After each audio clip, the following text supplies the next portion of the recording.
Welcome to CQB Sound Suppressor Selection. What we're going to talk about today is selecting sound suppressors. Lately we've seen a lot of videos where people are basically selling suppressors or acting as spokesmen for suppressor companies, but not telling the public that. You really want to select your suppressor to fit whatever application you intend for it to have. There's a big difference between design of suppressors for full automatic weapons and semi-automatic weapons. The main difference is the size of the internal volume of the suppressor. With automatic weapons, you're putting so much more heat and gas into the suppressor than you are with a semi-automatic weapon. The size of the suppressor is quite a bit larger in both length and diameter. What we'll do is start with 9mm. You can see this suppressor here. This is a Yankee Hill machinery. It is a 9mm suppressor. I use this on pistols and also use it on a semi-automatic CAR-15 9mm short barrel rifle. The manufacturer of this suppressor warranties this for semi-automatic fire and limited automatic fire. You can see the size of this and how compact and handy it is. This is a very good suppressor for its intended application. The tolerances are very fine in this, and it's very well machined. Here we have an M11-9 submachine gun. This is an old SWD sound suppressor designed for submachine gun use. In full automatic fire, this M11-9 is similar to the MAC-10 series. It shoots 1,200 rounds a minute. If you have a Tech-9 machine pistol, it will shoot in the neighborhood of 1,800 rounds per minute. So what you're doing is you're firing 20 rounds per second and putting all of that powder, gas, and heat into the suppressor.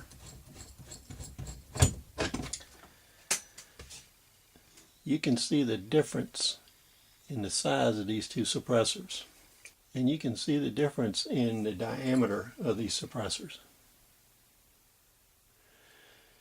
This one is designed for full automatic fire right here. Just look at the size difference and the volume difference in capacity between these.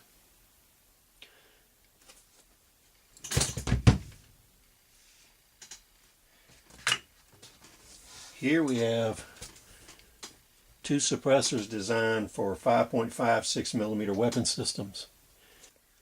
This one on the right is another Yankee Hill machinery suppressor. It's designed for .223 semi-automatic rifles and limited full automatic fire. This is an older experimental suppressor that was designed for a military contract by another Class 3 dealer. You can see the difference in volume and length of this suppressor versus this one. This suppressor is rated for full automatic fire. You have two issues with full automatic fire. One of them is the amount of gas you're dumping in the suppressor and the heat it produces. And what happens is the amount of heat can actually cause material failure in the suppressor. The Sonic series of rifle suppressors had a gas relief valve that would fit right here lower on the suppressor, and when the internal pressure of the suppressor rose above safe levels, it would automatically vent the gas to prevent suppressor failure. We've used those extensively. I bought two of those 22 years ago. We've used them on M16 and M14 with success. The second issue is once you get into a suppressor of this length on a rifle in full automatic fire, it really needs to be a two-point mounting design. The additional vibration in full automatic fire can cause these to come loose, and once they come loose and start wobbling, because of the length of the suppressor, it's very easy to get misalignment and baffle strikes. So you have to use a lot of caution when you're using long suppressors. because any looseness can cause catastrophic failure.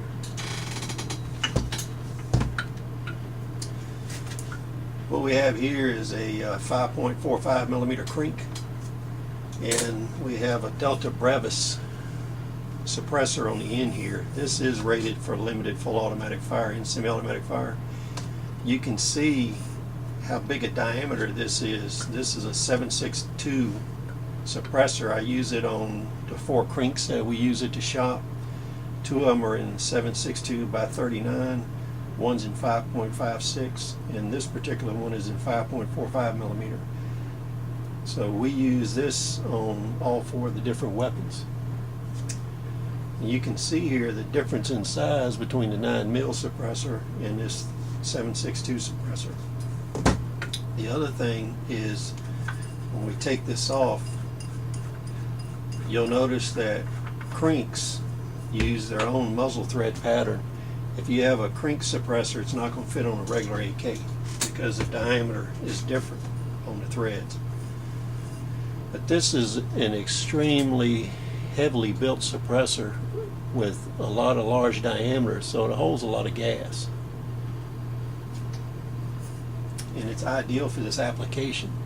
Because of its size, it's going to suppress the sound of the weapon, but it's not going to bring it down really low. You would need something probably this big to do that. What this does is pretty much takes the edge off of this. Reduces the sound signature to a reasonable level. But if you're firing this semi-automatic, it works extremely well. If you're firing full automatic in short bursts, it works extremely well, but eventually your gas volume will catch up with you. So when you're looking at these various videos, ads, gun magazines where people are talking about suppressors, the application determines what type of suppressor you need. And people really do not discuss that when they're trying to sell you a suppressor. So if you have any questions or comments, please rate, subscribe, and we'll see you on the next video.